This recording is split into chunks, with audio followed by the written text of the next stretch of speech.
감사합니다.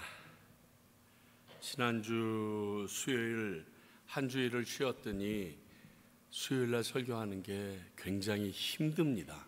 이게 사람이 교회를 한 주일 빠지면 그 다음 주일 나오기 힘들 것 같다라는 생각이 확 듭니다. 그래서 하나님께서 계속 당신이 붙잡고 있는 거와 우리가 붙잡는 거랑은 수준이 다르구나를 또 느껴봅니다. 저희들 오늘 함께 살펴볼 말씀은 히브리서 11장의 17절부터 19절까지의 말씀입니다. 히브리서 11장의 17절서부터 19절까지의 말씀입니다. 저와 여러분들이 한 절씩 교독하시고 마지막 절 같이 읽습니다. 제가 먼저 17절 읽겠습니다. 아브라함은 시험을 받을 때에 믿음으로 이삭을 드렸으니 그는 약속을 받은 자로 돼 그 외아들을 드렸느니라. 그에게 이미 말씀하시기를 내 자손이라 칭할 자는 이삭으로 말미암으리라 하셨으니 함께 그가 하나님이 능히 이삭을 죽은 자 가운데서 다시 살리실 줄로 생각한지라. 비유컨대 그를 죽은 자 가운데서 도로 받은 것이니라. 아멘.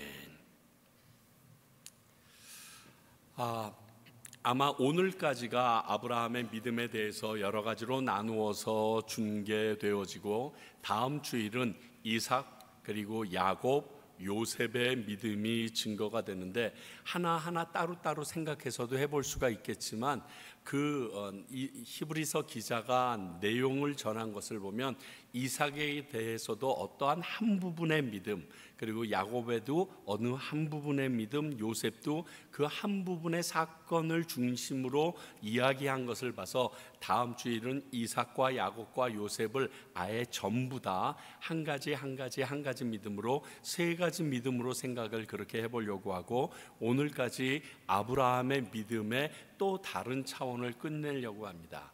우린 지난번에 어떠한 부분에 대해서 같이 나누셨는지 기억이 나나요? 천국에 대한 소망에 대해서 얘기를 했고 오늘 부활, 천국과는 좀 구별된 우리의 다음 세대에 대하여 생각해 보겠다고 말씀드렸고 오늘은 부활에 대한 아브라함의 믿음을 좀 생각해 봅니다. 이와 더불어 우리가 가지고 있는 부활에 대한 생각들이 바뀌어지거나 새로워지기를 소원합니다. 세상에 사는 모든 사람들은 죽음에 대한 생각을 크게 두 부류로 가지고 있다고 생각합니다. 한 부류는 죽으면 그 인생은 완전히 끝이다. 죽음이라는 건 사람의 모든 마지막을 이야기한다. 그래서 사는 동안 우리 잘 먹고 잘 살자. 그리고 내 후손들을 위하여 많은 것을 준비하는 게 더 차라리 낫겠다. 내지는 내가 지금 잘 살만 하니까 죽지 않도록 불로초를 가져다 다오 하면서 이 방향으로 나가는 한 측면이 있고요. 또 다른 측면은 죽음 이후에 어떠한 인생의 일정이 있다라고 생각하는 사람입니다. 물론 두 번째 생각을 하는 사람들의 분류에는 다양하기에 별의별 상상과 말로 자기의 것들을 주장합니다. 윤회설도 여기에 속할 수가 있고요. 또 그 이단들이 생각하는 많은 부분들도 여기에 들어갑니다. 우리 기독교도 두 번째에 속한 부류로서 성경 말씀에 근거하여 죽음 이후에 부활과 심판이 있음을 진리로 믿는 사람들이 우리들입니다. 오늘 아브라함이 외아들을 바친 사건에 대해서 어떤 목사님은 하나님을 당황시킨 아브라함이라는 제목을 썼던 것을 제가 기억하면서 저도 끄떡였던 기억이 있습니다.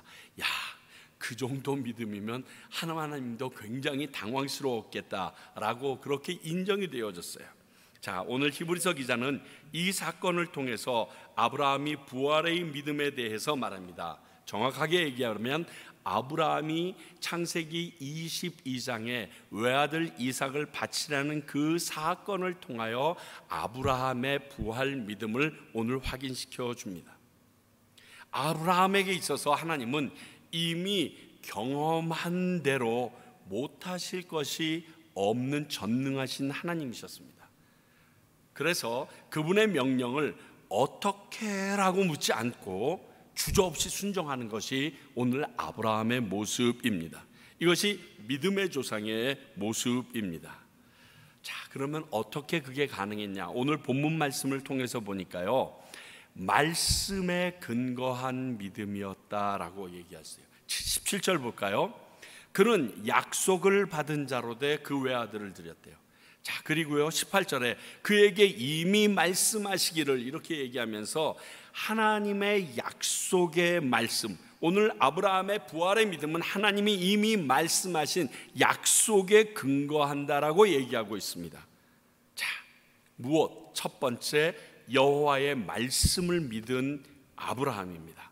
창세기 15장 5절 6절 볼까요? 처음 아브라함과 언약을 맺는 놀라운 장입니다. 그를 이끌고 밖으로 나가 이르시되 하늘을 우러러 무뼈를 셀 수 있나 보라. 가로치고 못 세겠는데요. 또 그에게 이르시되 내 자손이 이와 같으리라. 와우!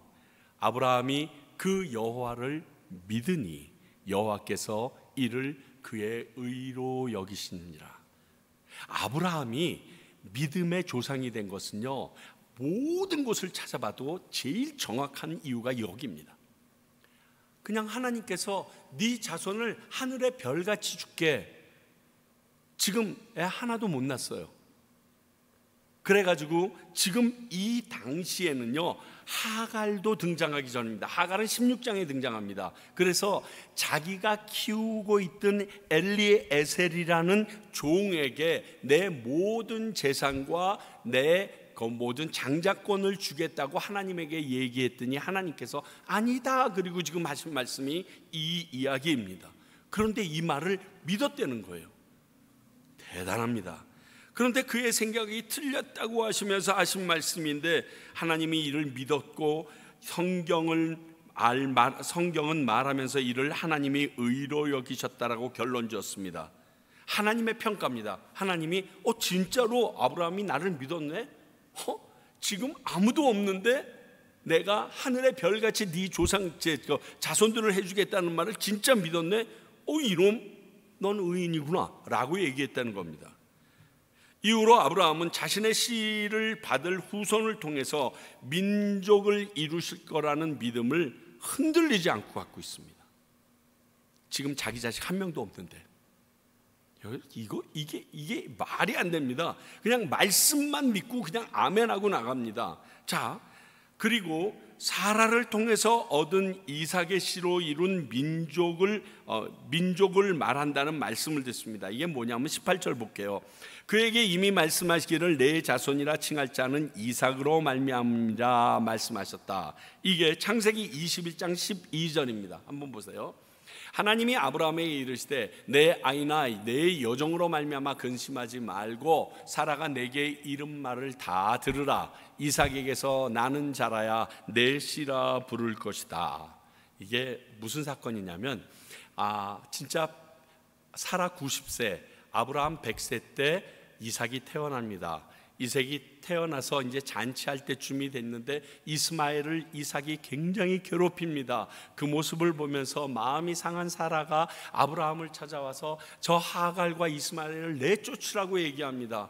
아니 들어앉히라고 할 때는 언제고 지금 와서 내쫓으라고 그래. 그러고서 번민하고 고민하고 있습니다. 그때 하나님께서 아브라함에게 나타나셔서 말씀하십니다. 야, 사라 말을 들어. 그 하갈이랑 그 아이 내쫓아 이스마엘. 왜냐하면 내가 말했던 후손은 사라에게서 난 저 이삭의 씨여자야지만 가능한 거야 라고 선언을 하십니다. 그래서 아주 아까운 마음 아픈 마음이 있었지만 그 이스마엘과 하갈을 내어쫓습니다. 그리고 이런 약속을 하시죠. 그도 너의 씨기 때문에 내가 이스마엘을 통하여 한 민족을 이루어줄 거야 라고 약속은 하십니다. 이제 아브라함에게 후손이라는 것은 이삭 외에는 존재하지 않습니다. 그러나 큰 민족을 이루기에는 너무나 지금 미약한 상태에 있는데 이 말씀을 붙잡고 이스마엘까지 내쳤습니다. 그런데 오늘 하나님은 그 이삭을 죽여서 제물로 바치라고 말합니다. 그런데 아브라함은요, 이미 하나님이 어떤 분이신지 경험해 봤던 거예요. 비록 75세의 부르심을 받고 갈대아 우르를 떠나 가나안에 왔지만 25년이 지난 100세 때 아브라함은 자신은 몰라도 아내인 사라는 이미 아기를 낳을 수 있는 모든 정수가 끊어졌던 90세에 이렇게 써있죠. 죽은 몸이나 다름없는 사라를 통하여 생명을 주셨음을 경험해 봤습니다. 죽은 몸에서 생명을 내시는 하나님? 모두가 죽은 몸이라고 한 사라에게서 생명을 주신 전능하신 하나님이면 진정한 창조주가 저분이시구나. 이게 이제 그분에게 딱 다가온 엄청난 경험입니다. 그래서 아들 이삭을 바치라고 할 때 주저함이 없이요, 성경을 보면 다음날 아침 일찍이 모리아산으로 제사 끌고 갑니다. 오늘 19절 말씀처럼 이삭은 죽은 몸 같은 사라에게서 나왔는데 이런 약속의 이삭의 씨로 말미암지 않고는 너의 자손이라고 안 하겠다고 그랬는데 아직 이삭의 씨도 없는데 이삭을 죽이라고 하셔. 그렇다면 내가 이삭을 죽여도 하나님께서 살리시거나 그 이상의 놀라운 일을 이루시겠다라고, 즉 하나님이 약속으로 하신 말씀은 반드시 이루어 주실 것이라는 믿음을 가지고 죽이러 갑니다. 진짜 죽이러 가요. 오늘 말씀을 보면요, 죽였다고 그렇게 얘기해요. 죽은 자 가운데서 살렸다. 죽은 자 가운데서 살리셨다는 것은 이미 아브라함은 그를 죽이기로 마음 결정해서 죽인 것과 똑같다라는 의미거든요. 우리는 하나님의 말씀을 아브라함처럼 확실히 이루실 약속으로 흔들림 없이 믿어야 해요. 너무 많은 말씀을 우리는 들었어요. 여러분, 수요 예배만 나와서 들어도 엄청나게 많은 말씀, 주일날 또 엄청 많은 말씀, 새벽 기도회를 통해서 여러분들께서 듣는 그 많은 말씀, 아마 제가 부임해서 지금 4년 동안 여러분들과 나눴던 말씀만 여러분들이 그대로 믿고 나가도요, 아브라함이 여러분 못 따라와요. 저는 알아요. 이렇게 말씀을 전한 이렇게 핏대 세우면서 큰 소리치는 제가 그 말씀을 그대로 붙잡고 순종하고 살았으면 저는요, 지금 공중을 날아다닐지도 몰라요. 근데 그러지 못하더라는 거예요. 이게 우리의 안타까움이에요. 창세기 22장 5절, 이에 아브라함이 종들에게 이르되 너희는 나귀와 함께 여기서 기다리라. 내가 아기와 함께 저기 가서 예배드리고 우리가 너희에게로 돌아오리라 하고. 찾으셨어요? 모리아산에 이르렀습니다. 아브라함은 이삭과 제사를 드리러 갑니다. 함께 온 종들은 산 아래 지금 남아있으라고 그럽니다. 왜 그랬을까요? 최소한 지금 아브라함의 나이는 적게 잡아도 115세 정도 됐을 겁니다. 자, 그 정도 된 할아버지가 지금 15살 정도 된 아들 잡아 묶는 것도 힘들어 죽겠는데 드디어 아브라함이 노망이 들었네 하고 쫓아왔던 종들이 그의 손을 묶어대면 못 이깁니다. 그러니까 아예 종들은 너희들 여기 있어, 그리고 가서 말하면서 뭐라고 얘기하냐면 우리가 너희에게로 다시 돌아온다는 거예요. 내가 너희에게로 돌아오는 게 아니라 우리가 너희에게로 다시 돌아오겠다라고 복수를 써서 이야기합니다. 내가 지금 이삭을 데리러 갔는데 이삭과 같이 온다는 겁니다. 분명 이삭의 씨만 된다고 하셨는데 그 이스락을 죽이라고 하신 것을 보면 다시 살려주시겠다는 뜻이구나, 이걸 믿은 거예요. 여기에서 소름이 확 끼치는 거예요. 야, 믿음의 조상은 내 팔자에서는 될 수가 없겠구나, 뭐 이런 생각. 왜요? 여러분, 하나님의 약속이 있어도 조금 흔들림이 있고 어려움이 우리 가운데 있으면 하나님, 이게 맞나요? 다시 한번 확인하고 싶은데요. 우리 사실 그렇게 기도 많이 합니다.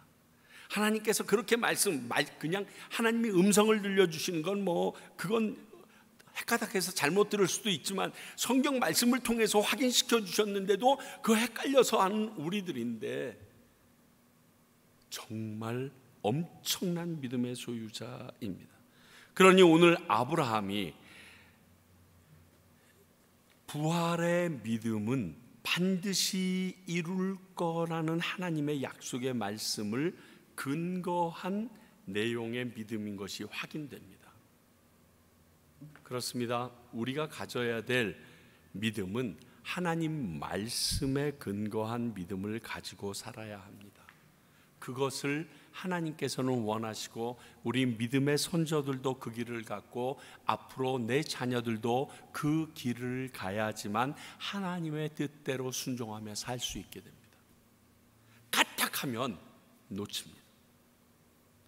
오늘 이 아브라함의 믿음의 또 다른 모습을 좀 살펴보니까요, 시험을 이기는 믿음이다라고 표현할 수 있을 것 같습니다. 창세기 22장 1절 볼까요? 이 사건이 어떻게 시작됩니까? 그 일 후에, 여기서 그 일이라는 것은 지금 그 애들 다 내쫓고, 걔네들 다 내쫓고, 이스마엘 다 내쫓고, 아주 진짜 기쁨의 축제의 잔치 이삭을 데리고서 쭉 나가는 그 일 후에 하나님이 아브라함을 시험하시려고, 아니 이스마엘이라도 아직 남겨놨으면 이 시험을 해도 이삭 보내고 이스마엘인가 보구나 이럴 텐데, 그 일 후에 말씀을 믿고 이스마엘까지 내어 보냈는데 그 다음에 얘기하십니다. 아브라함을 시험하시려고 그를 부르시되 아브라함아 하시니 그가 이르되 내가 여기 있나이다. 이 사건의 시작은요, 아브라함에 대한 하나님의 시험이었음을 알 수 있습니다. 이 믿음은 시험을 이기는 믿음이었어요.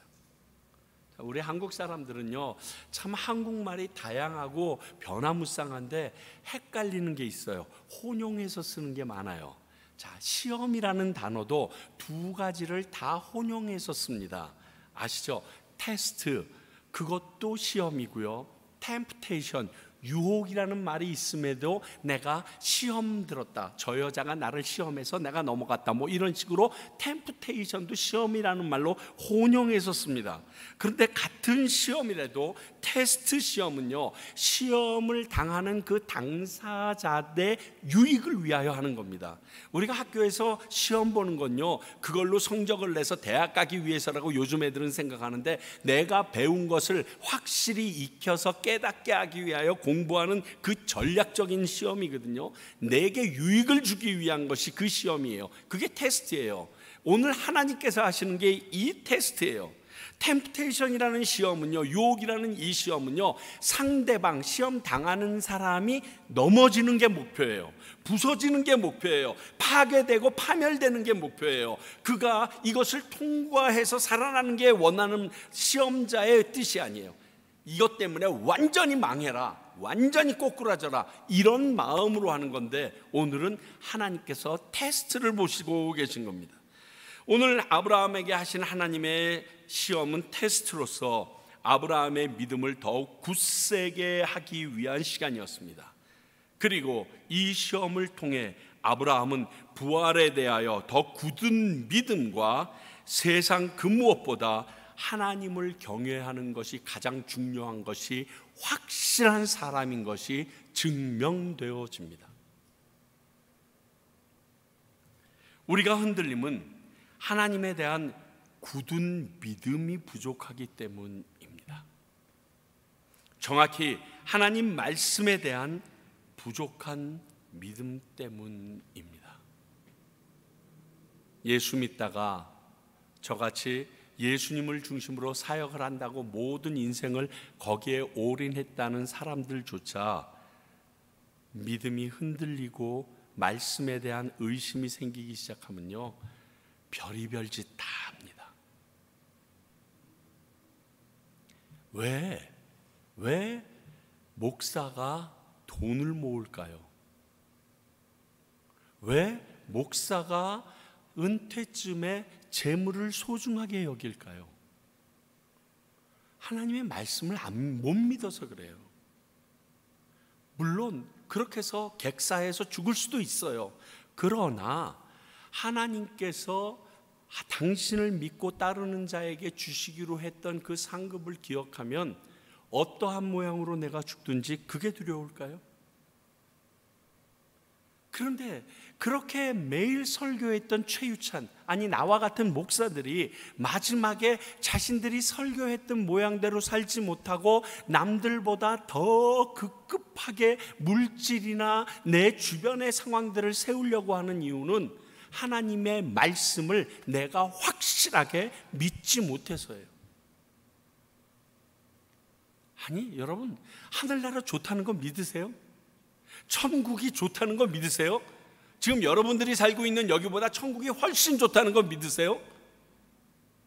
오늘 여기 그냥 화산 터져서 여기 죄가 빵 떨어져서 지금 과테말라에 수요 예배 드리는 사람 싹 다 죽었더라. 그래도 기뻐하실 수 있으시겠어요? 걱정은 되시겠죠, 남겨진 사람들이. 그러나 우리들에게는 어떤 면으로 보면 축복일 수 있는 사건이거든요. 그 정도로 생각할 수 있느냐는 말이에요. 왜? 하나님의 말씀을 믿으니까. 그리고 내가 주님 앞에 이렇게 기도하면서 섬기다가 주님에게로 왔으면 하나님께서 남겨진 내 자녀들이나 내 가족들을 책임지실 거라는 그 믿음이 있으신가요? 그러니까 교회 잘하고 나면 그 교회 자기만 하기 뭐해서 자녀들에게 물려주겠다고 난리를 하는 일이 거기에서 생기는 거예요. 왜 하나님이 직접 하실 거라는 생각을 못 할까요? 물론 부모로서 자녀를 위하여 끊임없이 서포트하고 걱정하고 기도하는 건 당연한 일입니다. 그러나 그 방법이 다른 거예요. 왜? 하나님의 말씀을 믿지 않는 믿음 때문에 우리들이 이렇게 목사들이 흔들립니다. 그럼 목사들만 흔들릴까요? 사기라도 쳐서, 아니면 조금이라도 거짓말을 보태서라도 내 이득이나 모든 것을 더 추리려고 하는 여러분들의 목적은 어디에 있나요? 혹시 그런 마음이 여러분들에게 있을 때 내치지 못하는 마음은 무엇인가요? 하나님의 말씀을 믿지 못함이 아닌가요? 우리 하나님의 말씀을 진짜 믿는지는요, 누가 제일 잘하느냐면요, 하나님이 제일 잘 아시겠지만 내가 제일 잘 알아요. 성경은 그렇게 말했지만 이러면서 딴짓하고 있어요. 하나님은 이렇게 약속했지만 그러면서 난 딴짓하고 있어요. 그래도 하나님은 이해해 주실 거예요. 이해는 하시죠. 그러나 죄가 아니라고 말하지 않습니다. 하나님께서 어찌 말씀하셨는지를 기억하면 반드시 이루시는 약속의 말씀을 믿는 믿음으로 시험을 이길 수가 있습니다. 진짜예요. 제가 목회를 하다 보니까 과테말라에 오기 전과 과테말라 온 후가 달라요. 과테말라 오기 전에는 성도님들이나 이렇게 저에게 이렇게 물질을 주시고 할 때 그 용도가 좀 아주 정확합니다. 근데 이 선교지로 왔더니 그 주시는 헌금의 목적이 불분명한 것들이 꽤 있어요. 다른 말로 전문 용어를 쓰자면 꽁돈이 많이 생깁디다. 이 꽁돈을 어떻게 처리하느냐 하는 자세가 내가 하나님이 살아계신 것을 믿는지 안 믿는지랑 직결되어 있더라고요. 그걸 하나님은요 매번 보시는 것 같아요. 한 100만 원 주셨다가, 한 300만 원 주셨다가, 한 1000만 원 주셨다가, 그 이상의 돈도 주셨다가, 어떻게 쓰는지 계속 층계적으로 보시는 것 같아요. 그런데 내가 그냥 상관 않고 하나님께서 내게 주신 것을 하나님이 원하시는 대로 사용하면 우리 교회가, 그리고 제가 필요로 할 때마다 하나님께서 여러 방법으로 채우시더라는 거예요. 그런데 거기에서 한두 가지만 삐끗했으면 그 부분 때문에 문제가 꼭 발생하더라고요. 더 많은 것을 주시고 싶어서 하나님께서는 지금 시험을 하신 거예요. 테스트. 그런데 그것에 대하여 눈에 보이는 더 큰 것을 바라다가 꼬꾸라지는 인생들이 얼마나 많은지 모릅니다. 모르겠어요. 저도 많이 이미 시험에 넘어졌던 사람이고 앞으로도 시험에 수도 없이 넘어질 것을 압니다. 그러나 어느 정도인지 한번 우리가 스스로를 좀 돌아봐야 되지 않겠습니까? 또 한 가지, 이 믿음은 시련을 이깁니다. 시련을 시험의 하나로 볼 수도 있습니다. 그러나 이 시련이라는 시험에는 고통이 따릅니다. 심한 불편함이 따릅니다. 자, 오늘 아브라함이 이삭을 바치라고 했고 이삭의 씨로 말미암아 내게 모든 후손을 주신다고 했지만 이 이삭을 데리고 3일길이나 되는 모리아 산까지 올 때, 그리고 그 아이만 데리고 산 위로 올라갈 때 애가 물어보잖아요. 또 아버지 다 준비되어 있는데 재물은 어디 있어요? 이걸 어떻게 대답해야 되지? 그리고 다 쌓은 다음에 재물이 아무리 봐도 없는데요. 그런데 네 놈이다 하고 묶을 때 얼마나 아팠을까요? 아마 못 견뎠을 것 같아요. 견디기 힘든 시련이었을까요? 에이씨, 어차피 너 받았으니까 이걸로 땡 없다고 치자. 하나님, 아유 그냥 세상 사람들처럼 사는 것도 보니까 다 잘 살더만, 아유 때려치고 살자, 이랬을 수도 있어요. 왜냐하면 시련은 우리로 하여금 죄로 회귀하도록 다시금 돌아가도록 하는 급행열차라고 그랬어요. 누가? 진짜요. 우리에게 닥치는 이 시련이 정말 돌아가고 싶게 만든다고요. 그런데 이것을 이겨낸 우리의 신앙의 선배들이 있어요. 불못불 앞에서 이제 그들이 타 죽기 전에 서 있는데 우리 하나님이 우리를 구할 것입니다. 다니엘의 세 친구 사드락 메삭 아벳느고가 그렇게 고백하면서 마지막에 여운을 남기면서 던집니다. 그러나 그리 아니하실지라도, 우리가 저 불못불에서 죽어버릴지라도 우리는 그 하나님을 배신하지 않겠습니다 하고 뚜벅뚜벅 걸어 들어가 버린단 말이에요. 얼마나 힘들었을까요? 다리오 왕의 그 허튼 잘못된 말 한마디로 인해서 조인을 찍은 것 때문에 다니엘이 부들부들 떨 줄 알았더니 그래도 상관없이 하나님을 위하여 창을 열고 예루살렘을 향하여 기도하는 모습. 그래서 사자굴 앞에 놓여있는 그 다니엘, 얼마나 쉽지 않았을 것 같지 않으세요? 그러나 그 길 갑니다. 내가 오늘 끝이고 다리오 왕에게 드디어 사자밥이 되어 죽게 하시는구나. 그래도 난 하나님입니다. 이렇게 하는 게 쉬울 것 같냐고요. 요셉의 경우를 한번 생각해 보세요. 얼마나 많은 시련이 있었어요. 내가 색동은 누가 입고 싶다고 그랬어요? 그래가지고 또 꿈도 자기가 꾸고 싶어서 꿨습니까? 하나님이 줘서 꿨어. 그래서 그런 꿈 꿨다고 얘기를 했어. 좀 철대가는 없지만. 그랬더니 그것 때문에 미움 사가지고 팔려가요. 갔더니 종으로 불렸어요. 근데 그곳에서 그래도 하나님의 뜻이 있겠지 하고 열심히 또 살아냅니다. 그런데 옆에서 아줌마가 자꾸만 꼬셔요. 나 아줌마 싫어해 하고 도망갔더니 또 감옥 가요. 하나님, 내가 당신이 하지 말라는 거 안 하고 하라는 것만 했더니 감옥 보내세요. 이게 앞뒤가 맞습니까? 하고 울분도 터뜨릴 만한데 거기서 또 너무 열심히 해가지고 간수가 돼요. 간수로서 모든 열쇠를 가지고 열심히 해요. 하나님이 꿈을 또 해석하게 해줘요. 그래서 떡 맡은 관원장, 술 맡은 관원장을 잘 해결해서 하나는 죽었지만 하나는 다시 보기가 돼요. 그런데도 하나님이 찾아주지 않아요. 그 많은 시간 동안 그가 가지고 있었던 그 갈등과 그리고 그 상황은 어려운 상황이니까 견디는 시험과 시련이 얼마나 심했을까요? 그런데 묵묵히 걸어가요. 그냥 하나님 한 분만 받고 그 하나님을 믿기 때문에, 그리고 믿음대로 마지막에 영광스러운 존재로 바뀌어요. 오늘 아브라함도 이런 아프고 상한 마음의 시간을 통과해야 했을 거예요. 진짜 모리아산이 길었을 거예요. 내게 허락하신 시련을 통해 나의 믿음 더욱 강하게 자라나고 험한 산과 골짜기 지나는 동안 주께 더 가까이 나를 이끄시네.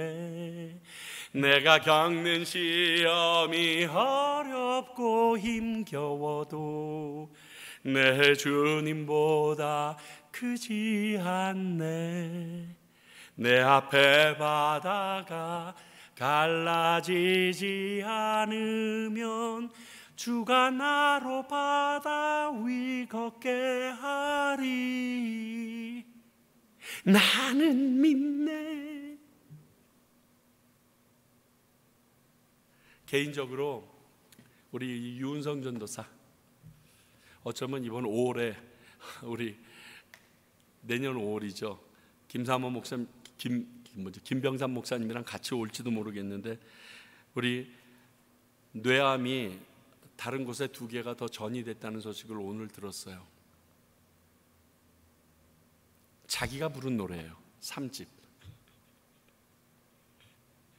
아마 김정화 사모랑 아마 목 놓아 부르고 있을지 모르겠어요.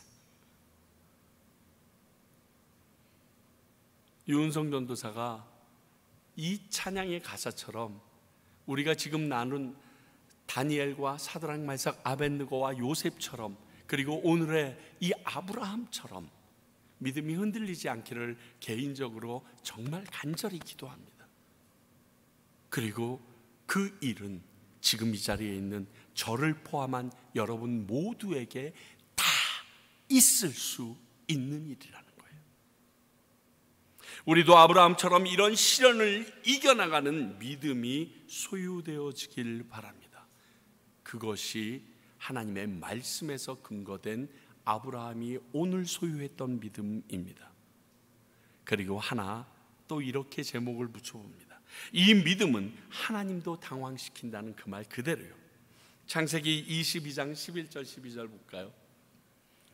여호와의 사자가 하늘에서부터 그를 불러 이르시되 아브라함아 아브라함아 하신다. 아브라함이 이르시되 내가 여기 있나이다 하며, 여러분 이게 지금 아브라함이 내가 여기 있나이다 한 그런 상황이 아니에요. 지금 어떤 상태냐면 지금 이삭을 눕혀놓고 찌르려고 하니까 아브라함아 아브라함아 그러는데 뭐야 이게 정상이에요. 그런데 내가 여기 있나이다, 아주 아무 일도 없는 것처럼. 사자가 이르되 그 아이에게 내 손을 대지 말라, 그에게 아무 일도 하지 말라. 내가 내 아들을 내 독자까지로도 내게 아끼지 아니하였으니 내가 이제야 내가 하나님을 경외하는 줄을 아노라. 하나님을 경외한다는 것을 우리의 삶 속에서 드러내는 수준이요, 예수님을 십자가에 못 박으시는 하나님의 수준이 되어야 되는 거 아세요, 여러분? 오늘 이 말씀을 보면 하나님을 경외하는 것에 대해서요, 하나님께서는 우리 인생에게 물어보시는 날이 있는 것 같아요. 정말 내가 하나님을 내 인생의 최우선으로 놓고 살고 있는지 하나님께서 내 인생을 살아가는 중에 확인하시는 날이 있는 것 같아요. 아브라함에게만 하셨을까요? 안 그렇다고 생각해요. 아브라함에게 이렇게 해서 확인하셨던 주님께서는 우리의 인생에서도 우리가 지금 생각지 못하고 스쳐 지나간 그 어느 때인가 아마 이런 일이 있었을지 몰라요. 그래서 다시금 나에게 오셔서 그때 너 잘못했는데 이번에 이 상황 가운데서는 네가 나를 진짜 경외하는지, 나를 두려워하며 나를 존경하는지 내가 확인해 보겠다라고 얘기하실 수 있다는 사실이에요. 어찌되었든 이 상황 가운데 하나님의 사자를 화들짝 놀라게 한 아브라함이에요. 죽이지 말아요? 그냥 죽여도 되는데 뭐 한번 해보고. 지금 이런 모습이에요. 말도 안 되는 배짱. 욥처럼 하나님이 사탄에게 자랑하는 믿음의 소유자 돼보고 싶지 않으세요? 저는요 오늘 이걸 쓰면서 여기다 이렇게 썼어요. 그러면서 욥 같은 시련은 피하기를 원하는 이중인격적인 저를 봅니다, 이렇게 썼어요. 내가 하나님, 저도 욥 같은 이런 사탄에게 자랑하는 하나님의 믿음의 자녀가 되고 싶어요 라는 소망은 있는데, 근데 욥처럼 나를 힘들게 하시면 그게 무서워서 그 기도를 못 하겠는 입장. 지금 저만 그러는 거죠? 여러분들은 아니시길 간절히 바랍니다. 진짜 그러면 자신이 없어요. 그러나 하나님께서 사탄에게조차 자랑하는 존재가 되면 얼마나 좋겠어요. 정말 내가 미워요. 그렇게는 못하게 했네요. 그런데 저 조금씩 나아갈게요. 오늘 아브라함의 믿음은요, 한마디로 이거예요. 하나님, 당신이 약속하셨죠. 말씀하셨죠. 그러면 그 언약의 말씀을 믿고 저는 하나님이 이치에 맞지 않는, 우리 사람들이 이해할 수 없는 일을 명령해도 나는 할 겁니다. 합니다. 이거예요. 이게 아브라함의 믿음이에요.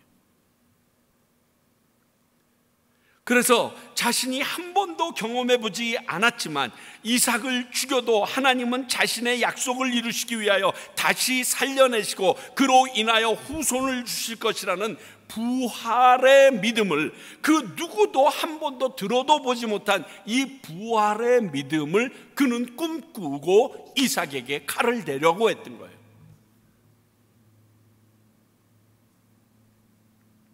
차라리 지금을 사는 우리들이라면 예수님의 부활 사건을 알고 있기 때문에 그게 손쉬울 수도 있는데, 지금 아브라함은 전혀 차원이 달라요. 우리가 죽은 이후의 부활에 대해서 믿지 못하는 것은요, 성경의 수많은 하나님의 말씀과 언급하신 부활, 특히 직접 살리신 그의 외아들 예수님의 부활조차도 믿지 못하기 때문이라는 걸 우리는 알아야 됩니다. 예수님은 살렸지만 나는 못 살아날 거야 라고 얘기하시는 분은 없잖아요. 예수 믿는데. 그렇잖아요. 예수님을 살리셨으니 첫 부활의 열매라고 그랬으니까 우리도 살리시겠구나, 이 믿음이 있는 건데, 못 믿어? 그러면 그 첫 부활을 못 믿는 거예요. 기억하십시오. 부활은 우리가 안 믿어도 있을 것이고 믿어도 일어날 일입니다. 하나님의 말씀을 믿는 마음이 가장 중요합니다. 누구에게는 그 자체가 시험일 수 있지만, 누구의 말처럼 창세기 1장 1절부터 믿으세요. 태초에 하나님이 천지를 창조하시니라. 그거 못 믿으면요, 성경에 이런 부분은 믿어집니다라고 얘기하는 것은 믿는 게 아니라 이해하는 겁니다. 제 말이 무슨 말씀인지 아시겠죠? 우리가 창세기 1장 1절을 뚫지 아니하면 믿음이 아니라 이해하고 이성적으로 판단하면서 성경을 나누기 시작하는 존재들이 됩니다.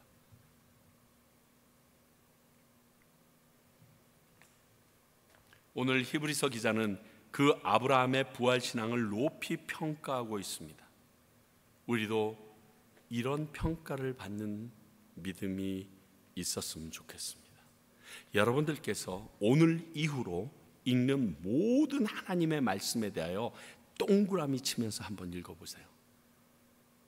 그리고 여러분들이 동그라미 친 그 내용마다 하나님께서 어떠한 방법으로 이루시는 것을 한번 체크해 나가보세요.